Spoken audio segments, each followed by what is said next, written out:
Oh, this is interesting. Elizabeth in Burlington, Vermont. You think Paul Ryan is doing the right thing? I do. Thanks to Tom for a really good explanation about the motion to vacate situation and how it relates to Citizens United. But based on what you said, I'm going to draw the opposite conclusion.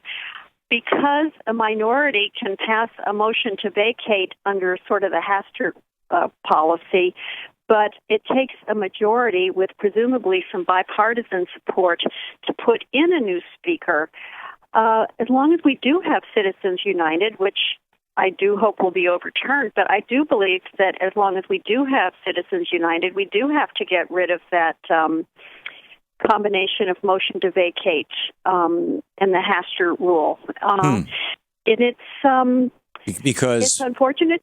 Because a bought and paid for politician can drop a motion to vacate. But see, dropping the motion to vacate on the floor is one thing. Getting 51% or 50% plus one of the votes of the House of Representatives is a whole nother thing. It does take a majority, a simple majority, to vacate the chair, to kick out the speaker. And it's the only vote that the speaker, well, there's a couple of procedural things that can be done to force a vote, but this is basically the only thing where it just automatically, it has to be a debate and a vote, and the speaker has no control over it.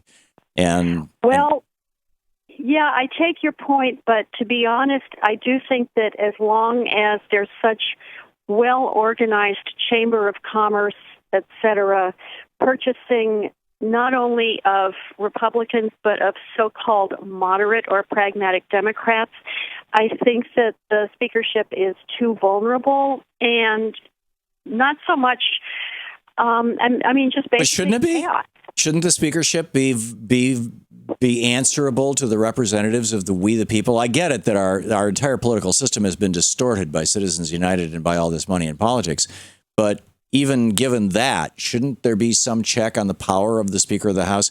Unlike the Senate Majority Leader, the Speaker of the House, well, actually, the Senate Majority Leader sets that calendar as well. But the Speaker of the House can and routinely does block any legislation.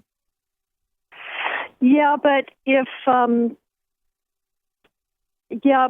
Boehner wasn't able, if the floor wasn't able to get the old bill, the budget bills out a few years ago during the shutdown, right, I don't see where the speaker has any real value in this level to have that level of control. So just as a temporary thing, this is my conclusion. Yeah. And well, you may be right, Elizabeth. I don't know. You make a really, strong, articulate, clear, easy to understand argument, and it's just, what would be the next step? If Paul Ryan is the speaker and you do away with Jefferson's rules and he can do pretty much anything he wants, he can refuse to go along with the Freedom Caucus, or he can completely refuse to go along with the Main Street, the Main Street Republicans. All you can do right now is use the elections to hold the Senate and shut down whatever the House does, period. Yeah. Well, we'll see how it goes. Elizabeth, thank you for the call. That's a very interesting and thoughtful call.